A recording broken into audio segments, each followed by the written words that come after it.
Hello there, and happy SOMP Saturday, everyone. Wow, we're gonna get through this together. There is so much Star Wars on the horizon to look forward to, and can't wait to hang out here with all of you. And let me, let me restart my intro. Why? Oh, I don't know. I've been doing that recently. I start doing an intro, and then I'm like, I need to restart this. And then you're always like, Okay. why? And I just keep it in. Yeah. So I guess I'll just keep it in at this point. Yeah. I don't know. Anyway, hello there, everyone.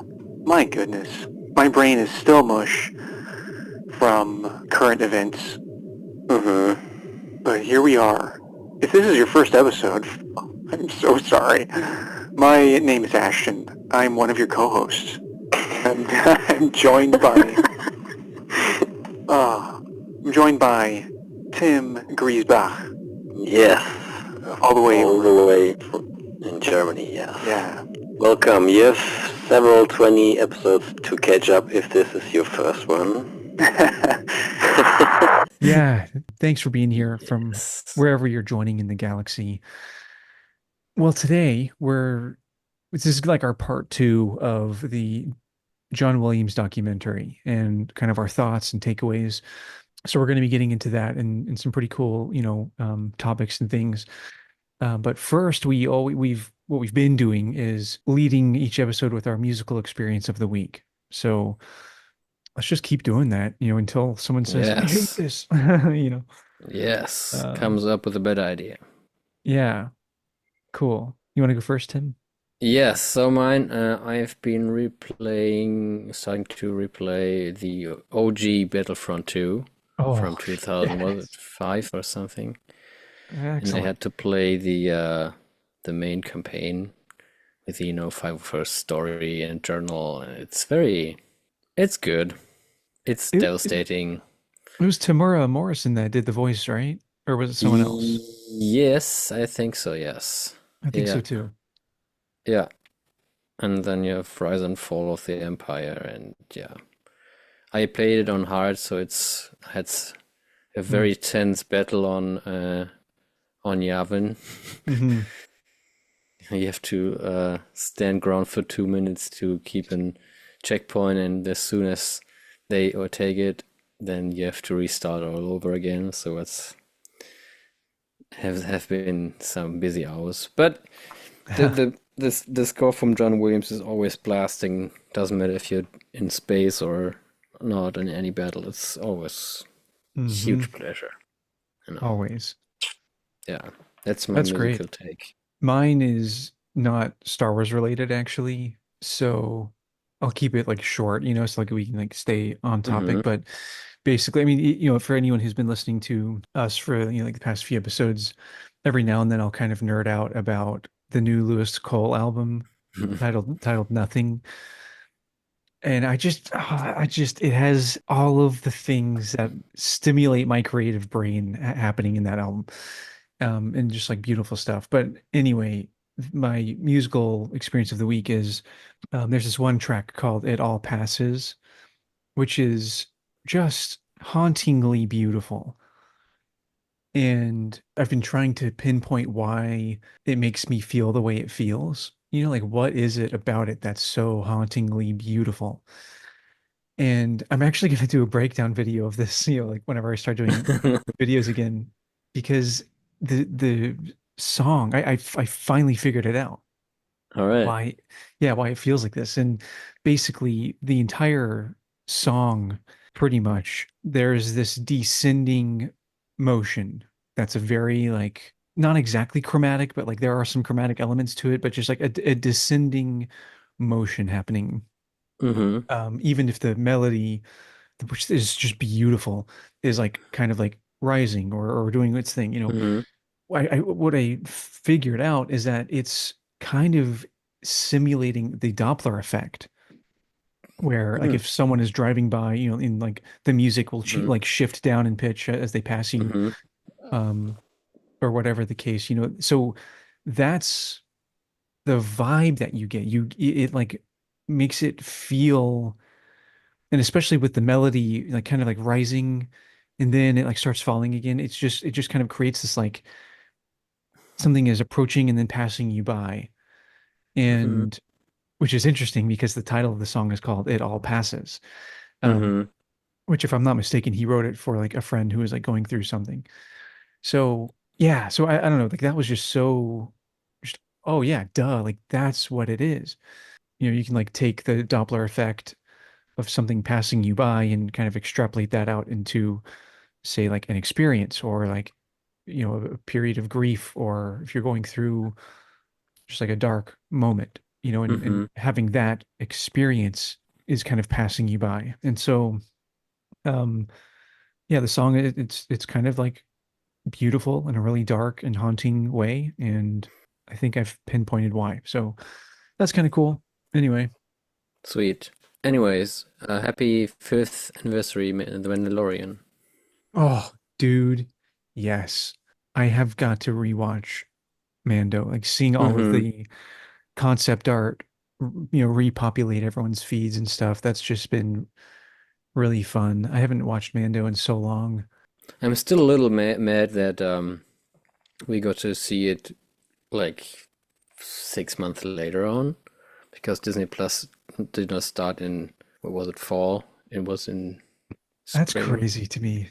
Yeah, and you know, everyone was posting Grogu on the social media, and Mm, we were like, man, man. yeah. And then we had to be even more patient to watch it week by week. That sucks. So yeah, And there was no like VPN way to like get around that. No. no, not really. Oh, that sucks so much, dude. Yeah. What a bummer. And I applied for the fan screening of Skeleton Crew on December 3rd here in Germany. Oh, So sweet. fingers crossed for me. Wow. Hmm. Yeah, man. Yeah, that would be sick. Should we dive into volume 2 of the doc? Yeah, yeah, part two here. I just realized, huge shame on me that I haven't seen the last 10 minutes.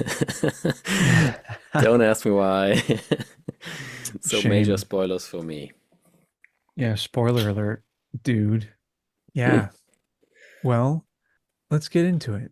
So, where we left off last week, we were talking about kind of like the primal instincts and you know John Williams' theory of you know why music works the way it does.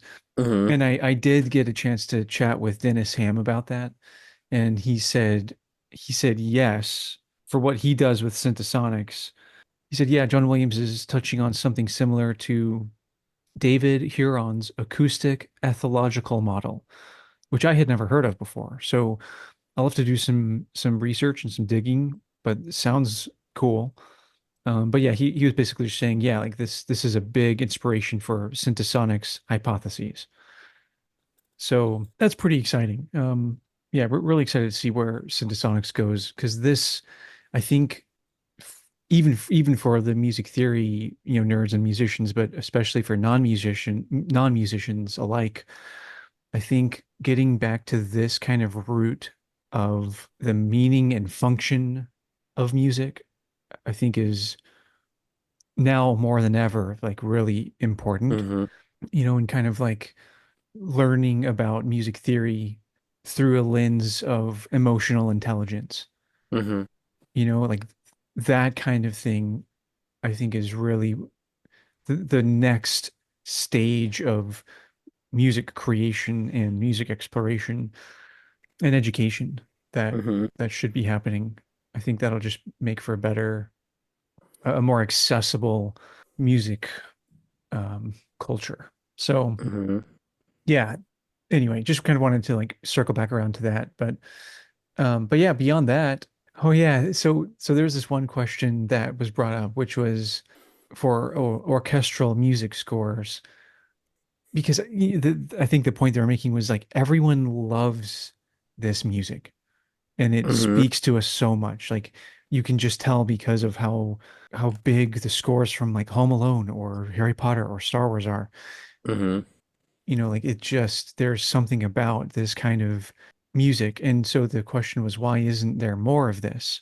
And so I kind of wanted to ask us that question. Like, why do we think there's not more of that? Like, obviously, we have the electronic soundscapes and percussion soundscapes that have kind of dominated commercial, sound scoring and stuff. I don't know. What is your kind of takeaway or answer to that?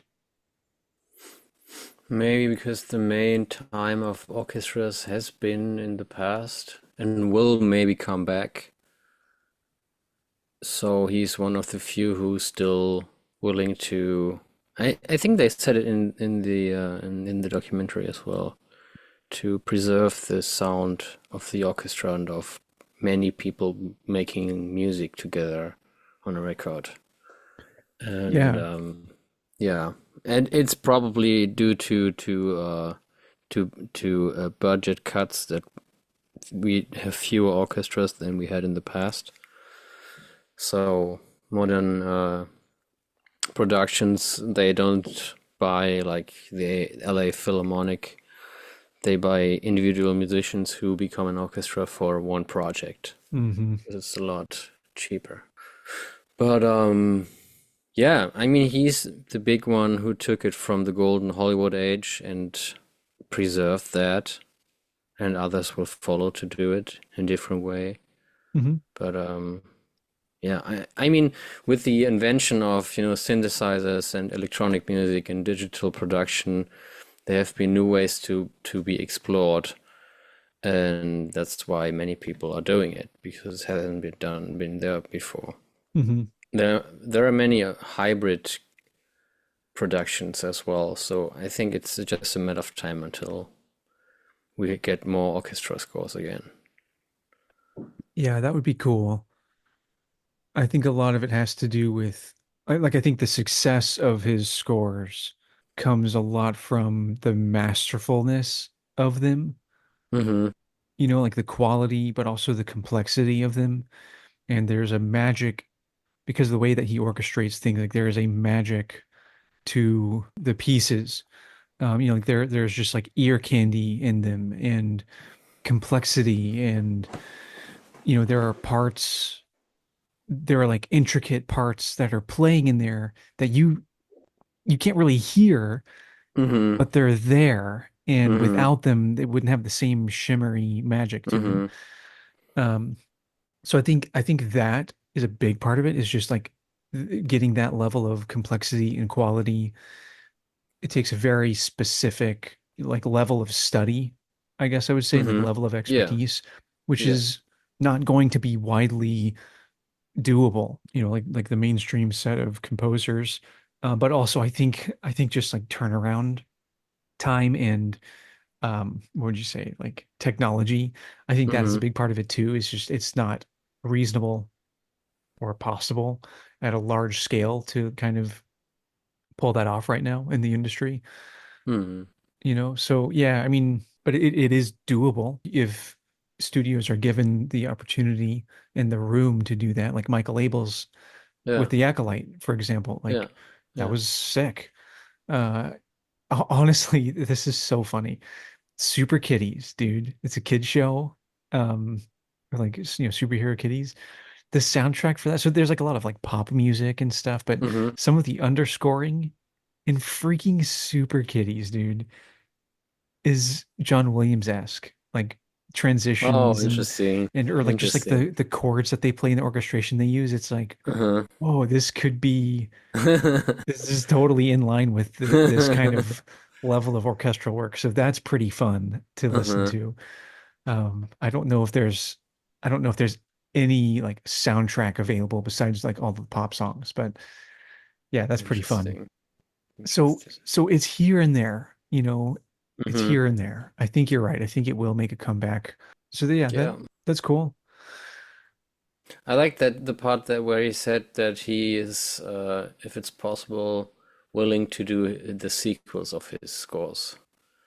And that he Mm, doesn't want anyone to come in and change anything. That's yeah, pretty interesting. that was really cool. That was really cool.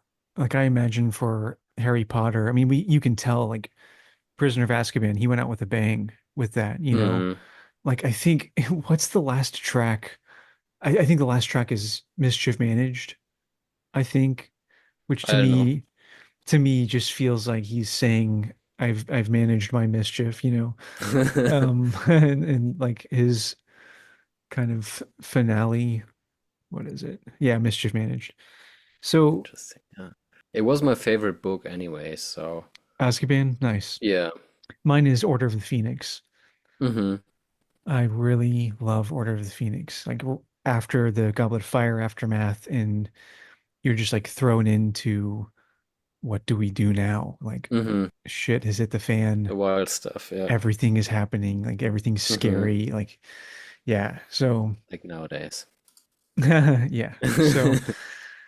So yeah, that's my favorite one. But yeah, so I think it must have been hard for him to not continue that series. Mm-hmm. But you're right. But they did well. He said that he Mhm. liked the way they approached it. I mean, they obviously went from his, basics. And Yeah. the Hedwig's theme is still, it has an appearance, Yeah. doesn't it? It Yeah. it does here and there. Yeah. Yeah, I mean they're all different. Hmm. Yeah, they're just different. I wouldn't say they're worse. I don't think that's fair to the It's composers, different. but they're different. And Must be different. Yeah. which is cool, you know? So, yeah, man. And it was so odd to hear that he wrote Hedwig's theme before seeing any visuals. Hmm. And he should write something for a trailer, and he came up with that, which is Yeah, I know. I actually I don't know why I knew that story, but I knew of that story. hmm And I think it's so cool because that I mean that just kind of said it just shows that there is an imagination that John Williams pulls from hmm and you know childlike exploration that he still holds on, you know, like can pull from. hmm So hmm which I think is super important. Talking of technology for a sec, he still uses pen and paper to write his music, Hmm. and he says that it would take so much time to do it on a computer, and many like operations would get so much faster on a computer, but he's still Hmm. uh, preferring the good old pencil and paper. Yeah, I know that is goals. It's not sustainable if you're in the industry at all. Like it is just not If you're not sustainable. him. Well, yeah. Yeah. And you know, there are copyists and orchestrators that help, you know, Yeah. finalize all that stuff and like transcribe it onto digital and stuff. So, but yeah, it's definitely goals. Composing digitally, like for me, if I'm composing something in Sibelius, I get distracted with the playback hmm and I can really fall down a rabbit hole of kind of you have to be careful not to orchestrate in a way that sounds good on Sibelius On MIDI. in MIDI and like Yeah. orchestrating to that sound. hmm So yeah, that's pretty tough. Another thing that I thought was interesting, the trumpet player that they showed that Tom was Houghton. yeah, you know Hooten? I follow him for a while. Oh, sweet. Dude, he's killing. He's one of the best trumpet players out there. And so then you've probably heard the Tom Hooton and John Williams album, right? No, I didn't. Oh, dude, I'll send it to you. It's the hmm Trumpet Concerto No, okay. album with Tom Hooton playing trumpet on it, and it's John Williams Trumpet Concerto, hmm and it is, dude, it's so sick. Like his concertos, which they touched on this in the documentary, John Williams concertos are very, very different compared to the like hmm singable, you know, main themes that we get in movies and stuff. It's kind of his arena to, Experiment. yeah, experiment hmm and just total creative freedom, you know. So, hmm and you definitely hear that in his concertos. So the trumpet concerto, it's just so sick, dude. Maybe we can talk about it next week. hmm And you can listen to it. Movement two, oh yeah, we'll talk about it next week. I'll send it to you.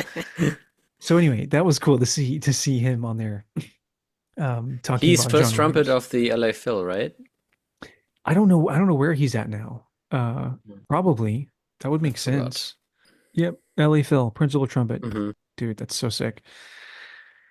Yeah, man, he's killing. Next on my list, I have that they were talking about Home Alone, or John Williams was talking about Home Alone Hmm. and how he loved doing that, and he said Christmas textures. Hmm.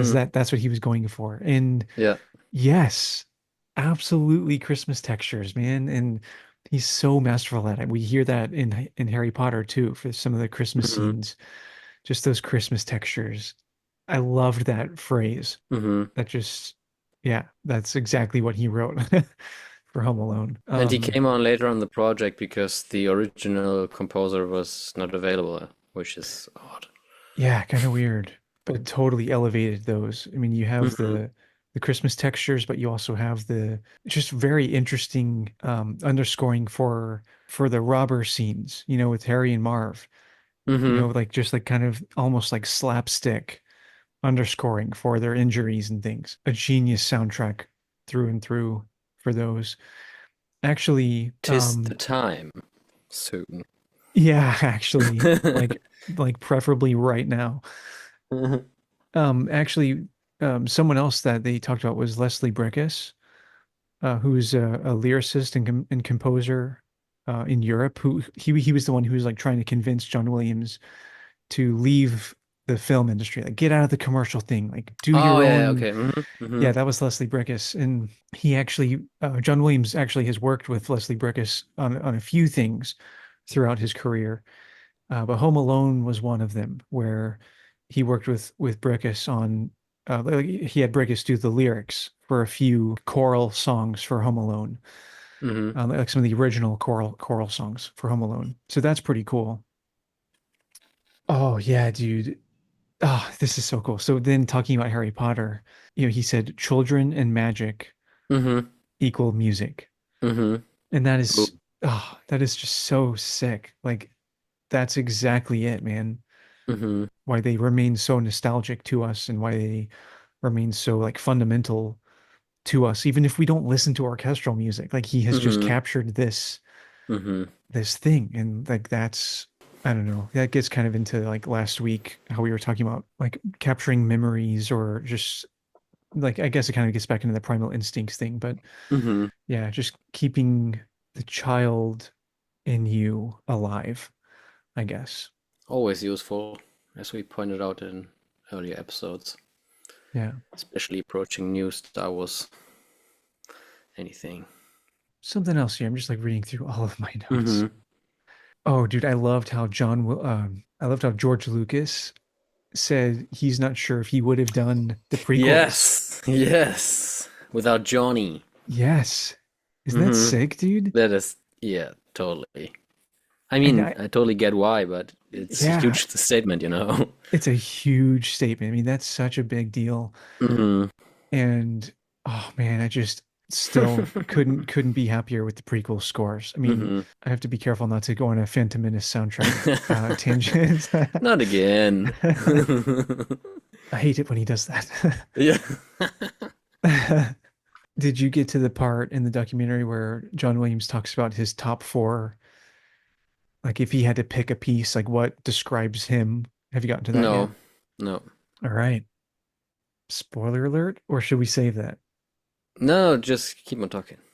Okay. So super cool. I mean, there's so much to choose from, but he decided to choose Yoda's theme, Yeah, sure. right? Like Yeah, he's Yoda, yeah. of all Yeah. of the themes that he's written, like that's one. He said the ET moon theme, like the flying Mm-hmm. theme, that one. Hmm. Mm-hmm. And the second movement of the violin concerto. Mm-hmm. It's interesting. And Okay. I went back and listened to that over the weekend, and yeah, I can see why. The one he wrote for his wife, or just he was telling her to write something for violin, and then he did after Yeah, she died. he finally came around to writing a violin concerto. So Mm. yeah, that. and then the finale of the cello concerto. Those are the four, like his top four, he said. Mm-hmm. Interesting. So pretty interesting selection. But Interesting mix. I can absolutely see why for all of those. Mm-hmm. So that was pretty cool. This will be another spoiler. Mm-hmm. Which you may, I can't remember if it was you who sent this to me or someone else, but someone did actually like a montage of this. But one huge thing at the end that he talks about is literally he says like music supports us, sustains us, Oh yeah, brings us life. And I'm yeah. like, yo, this is literally like, Okay, Yoda. yeah, like the Obi-Wan describing the Force to Luke thing. Yes. Like literally the same description that's used for the Mm-hmm. Force. And You so, think it's on purpose? no, actually, in this, it didn't sound like it was. Like there was no Mm-hmm. hint of Mm-hmm. being like cheeky or clever here. Yeah, okay, Like okay. it was just like he was just like describing it, and so I just think it's just too true, you Mm-hmm. know. And so yeah, like let's talk about that. You know, so music being the Force, there Makes are sense. some, yeah, and there You are know some it. implications Mm-hmm. for that. Like for example, that means there is a light side and a dark side, right? Mm-hmm. And I guess more accurately, like a a way to use like you can use the Force for good or for evil. Mm-hmm. And so yeah, that means music has that same kind of ability to function depending on the wielder Mm-hmm. and how you harness it and use it. And so that to me is super interesting. And Mm-hmm.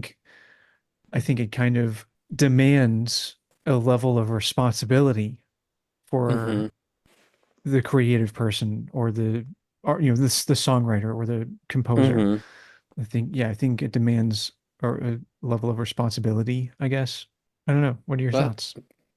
I think it is in addition to that, it is, you know, it is in everyone, but some can, you know, wield it or feel it more than others. So Yeah. everyone can enjoy and listen to music, and some of them are actually be able to make music and to wield this force. Hmm. And but it's in everyone Yeah, that's a good way to put it too. Yeah. because Yeah. music, I think, as I said that last episode, music is an essential part of life, just as eating, sleeping, or you know, making sure that people exist. So yeah, that kind of thought process, it kind of reminded me of, do you know the artist Aurora Nope. by any chance? She's like she has some really cool stuff. Mm-hmm. Well, anyway, she did an interview recently for her newest album that came out, and she made a really good point about exactly this, like the responsibility of in function of music. Mm-hmm. And so let me find this clip. I'll play it here and see just like what you think. That's why it's quite reassuring because there was there's been a big discussion in the UK this past couple of weeks about whether people want realism in their music and to focus on the bad or escapism in their music. But you've proven that you can do both. You can do both and you should do both because art is both. And I think if you do one too much, it gets bad again, you know? Yeah. So to find, it's all about balance, isn't it? Mm. That's what we need. We need both and we deserve both also as human beings. What are your thoughts on that in this context? Between realism and escapism, right? Yeah, so like you know, should art be realism and you know focus on the bad in the world and stuff, or should it be escapism? It needs both. Totally does. Right. And so yeah, and I totally agree. And I love how she put that. Like we need both and we deserve both. And Yes. we should do both. Yes. And that word balance So in this context where music was literally, he gave the definition of music, the same definition that Obi-Wan gives the Force, Mm-hmm. and like balance, right? So like that being the goal, is that balance in the Force? And like if we're going to have this crazy connection and metaphor, like music being the closest thing we actually have on Earth to the Force, right? Like that's interesting. And Mm-hmm. with the responsibility that comes with that, and the, yeah, just like attaining balance in the Force, balance in the music. Like Mm-hmm. it's just so, I don't know. I was just making all these connections about that, or with that, and thought it was Mm-hmm. cool. Totally. So fascinating that he's actually quoting Obi-Wan.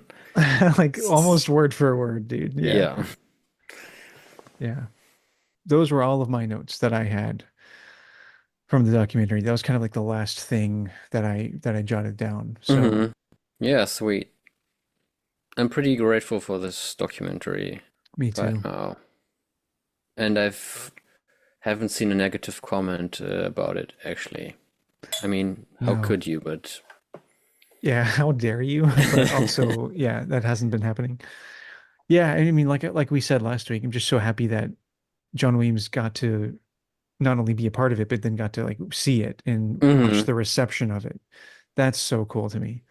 yeah, let's hope that he can still do some future Hollywood bowls after more than 44 years, which is a lot of Yeah, time, a lot of concerts. I know, man. Sweet. I have nothing more to add at the No, moment. I think it's a great place to end it. Yeah, there will probably come some more thoughts, but we can cover them in future episodes. Totally.